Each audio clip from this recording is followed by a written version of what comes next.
Hey everyone, my name is Penny Zanker, and it's time to reset. This podcast goes beyond just navigating change. It's about new ways of thinking about how you can approach challenges, how you can shift your mindset when needed, create some space and grace for yourself so that you can rethink, recharge, and reprioritize when and where needed. Are you ready to unlock your full potential? Thank you for hitting play and sharing this next episode with me. It's time to reset.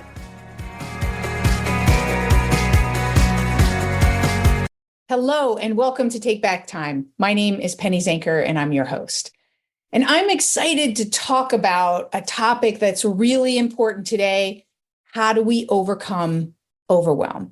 So many people are experiencing it for many different reasons, whether it's the change, the challenge, or the uncertainty that we're facing in the world around us. People are challenging. They're being challenged.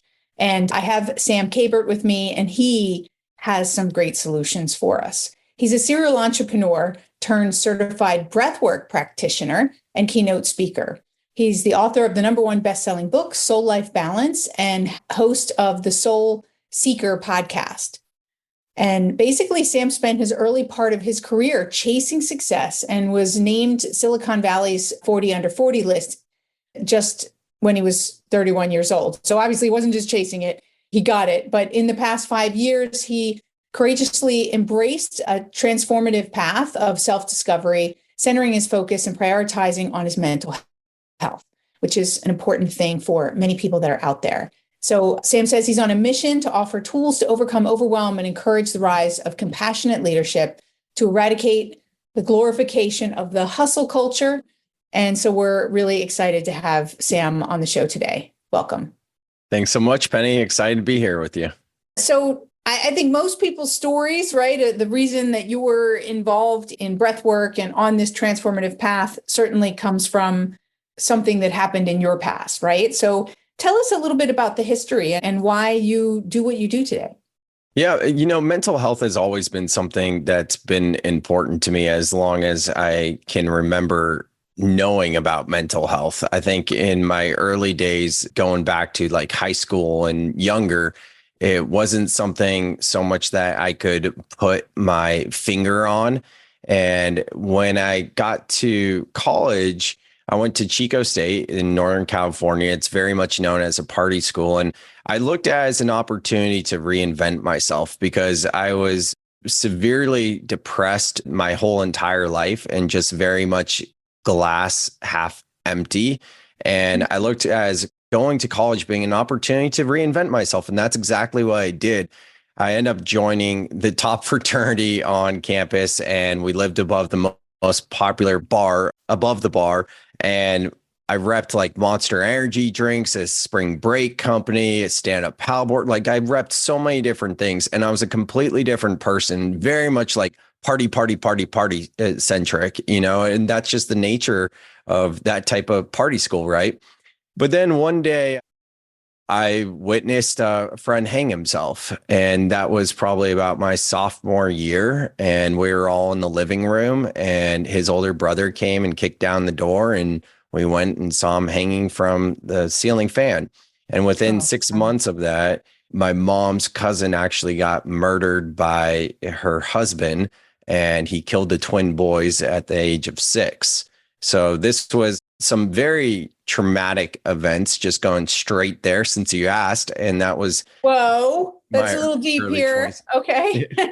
Yeah. Well, I mean, you asked, right? So that was kind of my early journey of mental health and really being like, okay, like there's something here. And I still didn't really have the tools back then. I was probably about 20 years old or something like that. Right. I didn't start to do the deep dive until 11 years later. And that was 2019, the year I was named to Silicon Valley's 40 under 40 list. I finally built my business up to $1 million company. Yeah, I had been still depressed. On the outside, I was happy. I was successful. Everyone looked like I had a great life. I was on the board of multiple nonprofits, networking with the who's who at the San Francisco 49ers, my favorite football team, dating a 49ers cheerleader. Like on the outside, like it really looked like I had it all. And I felt like I had it all. But I also was using alcohol and work to numb myself. And that all came to a screeching halt around February of 2019 when I went through a numbing depression. And that was the beginning of me really going deep into my inner world. And then I'll just pause right there. So yeah, a couple questions I want to ask you. So you said that you went from reinventing yourself in college and you were glass half empty. Did that change when you got to college, or has it changed now that you've done the deep work? Where was the change first? I'm curious on that. Oh, there's been not. There's been so many changes. There's been so many different lives I've lived in my 36 years old. I know right now. But I just the first one was aspect. in college. Yeah, the first one was in college for sure. The reason I'm picking on that aspect is there are a lot of people who live from a perspective of, I am who I am. If I'm a glass half empty, that's how it is. I'm always going to see things this way. And so you actually recognizing that you were that glass half empty and wanting to be something different and then changing it. That's why I wanted to know, was it a purposeful reinvention in college that did that, or was it through even deeper work, right? But you're saying that you actually shifted into glass half full in college, right? Yeah. So I mean, the fraternity was really helpful, surprisingly, because on the outside, we think of like a fraternity, especially when I say party school and living above the most popular bar, like just like kind of debauchery, right? But at the same time, like it taught me so many valuable lessons and things that I knew because my parents are amazing. I've had a really great upbringing as well, but it just kind of took it to the next level. And also like not living in your parents' house anymore and being away and on your own. And that discipline was really important and crucial for me. Well, I think also people around us, when we have a support system and we use them as a support system, that is really valuable and important to our mental health, right? So that's just interesting because, I just wanted to ask that. And then, of course, with all that you experienced, do you feel that you went into that depression because that's what you were feeling in high school or because of what you experienced in college? I think I've experienced depressive type symptoms all throughout my life. And to me, I look at the way our society is structured. It's so easy to be glass half empty and what I call victim mentality, like poor me, and just look for everything that's going wrong. And it really takes a conscious awareness and intentional awareness to want to change. It's got to outweigh the struggle of the familiar to get into the unfamiliar. You know what I'm saying? Like you really have to be at that breaking point. And for me, that breaking point was in 2019 when I made that shift. College, yeah, of course, we kind of covered that already, going from high school to college and making that first big shift. So tell us a little bit about breathwork and why that is something that can support people in their mental health and feeling better about them. Breathwork is a big topic right now. From 2023 to 2024, right? Its awareness has kind of increased from 40% on just searches alone. And I know you're someone big on SEO, and it's a confusing topic as well, because when we say breathwork, a lot of people will be like, oh yeah, I've done breath work. And what they're referring to usually is like breathing a little bit in meditation or going to a yoga class and doing a little bit of box breathing or alternate nostril breathing. And I like to think of breath work, just to simplify this term so we can all get on the same page, as two things. Either we're doing breath work exercises to help shift into the parasympathetic nervous system, which is rest and digest. We're doing breathwork journeys, which are like deep dives into our unconscious to explore those stuck and stored emotions and traumas within the body so that we can release them.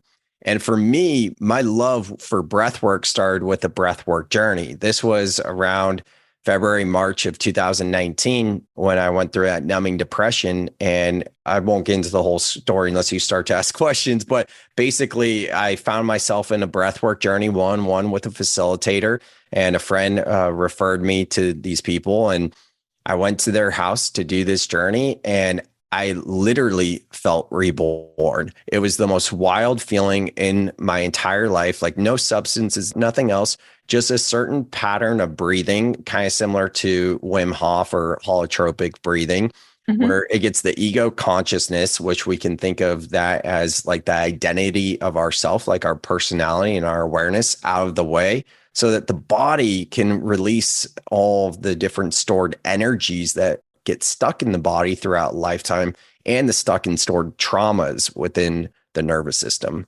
And I think a lot of people don't know that was new to me. I forget, there was a book that I read or combined with a podcast about these energies, and that stress actually gets stored in the cells of our body, and that Mhm. we need to do more than just, that's why it's hard to let go of it, is because it's in our cells.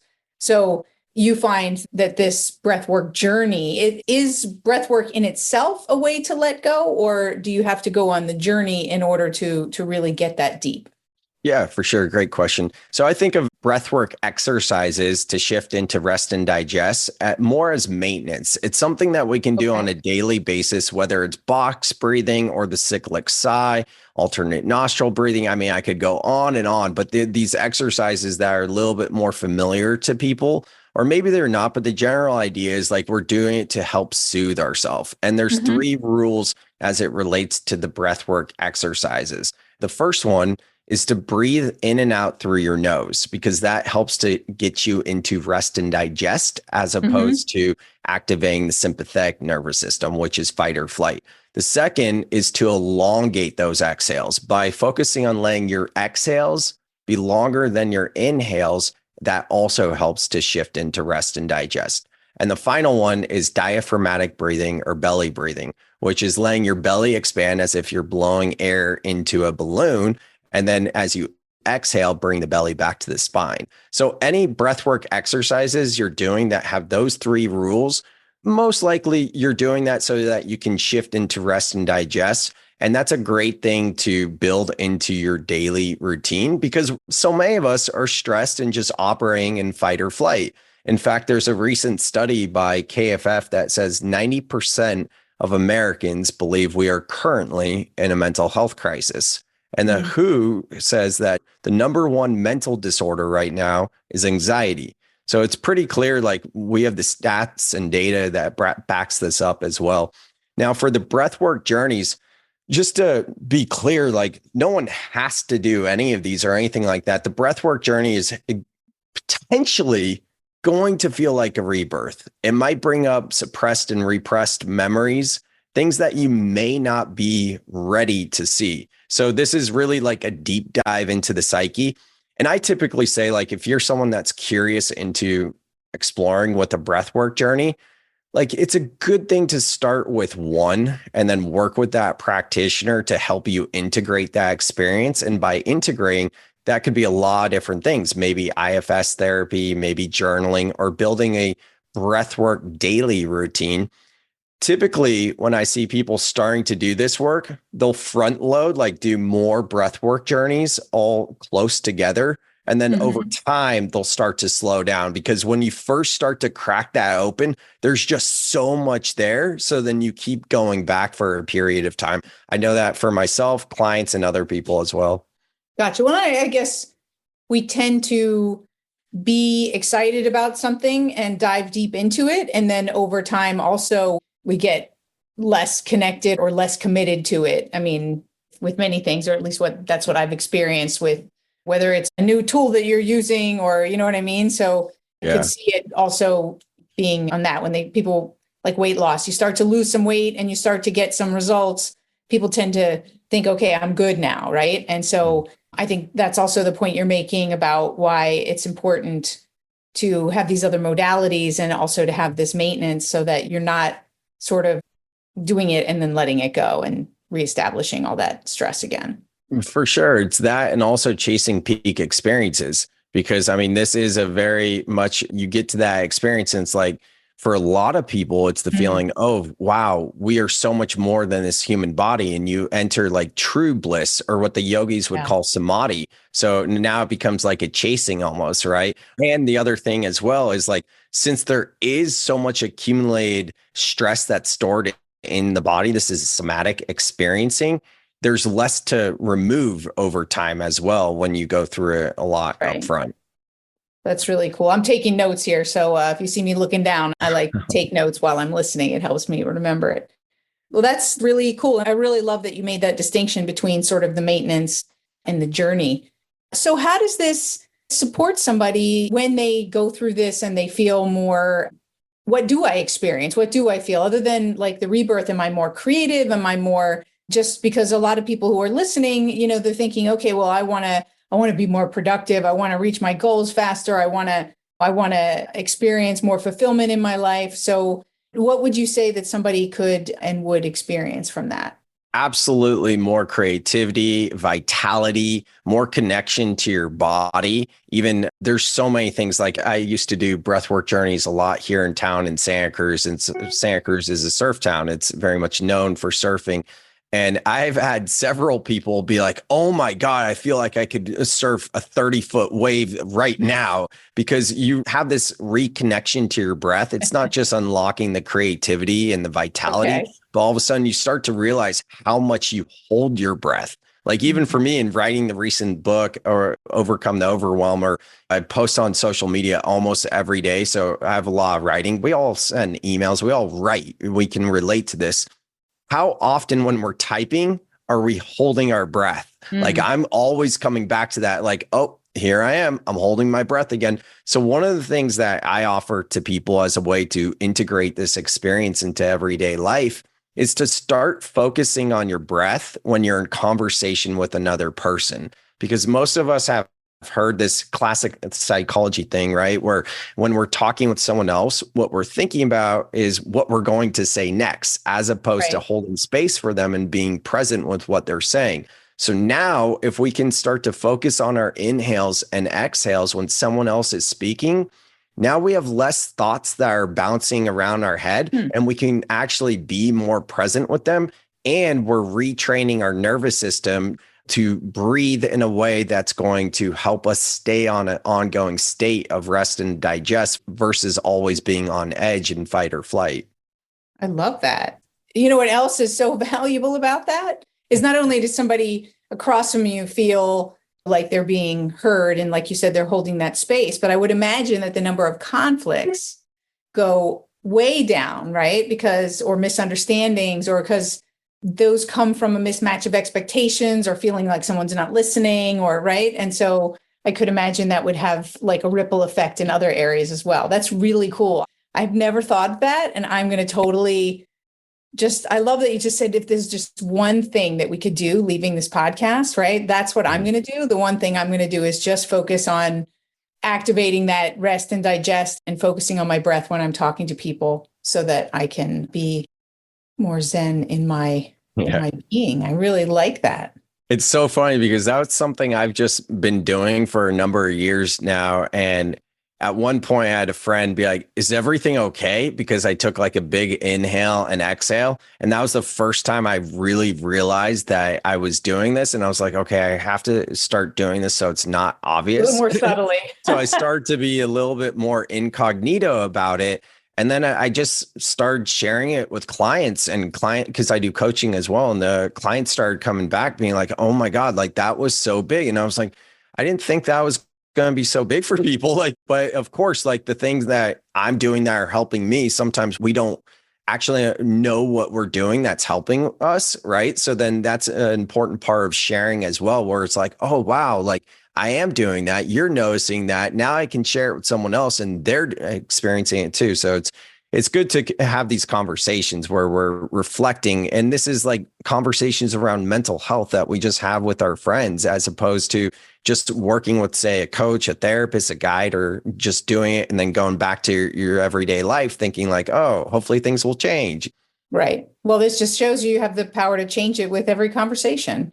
And what's interesting with that also is we have mirror neurons, right? So one of the things I learned in neurolinguistic programming to help somebody who is in stress that might not be breathing is to breathe in a way that more deeply so that they do notice it and so that they mirror you and they start to breathe more deeply, right? And so that's another great impact is that if somebody is upset, then you just focusing on them and focusing on your breathing will help them to fall into a better breathing pattern, which immediately will make them more resourceful, right? So that's really powerful.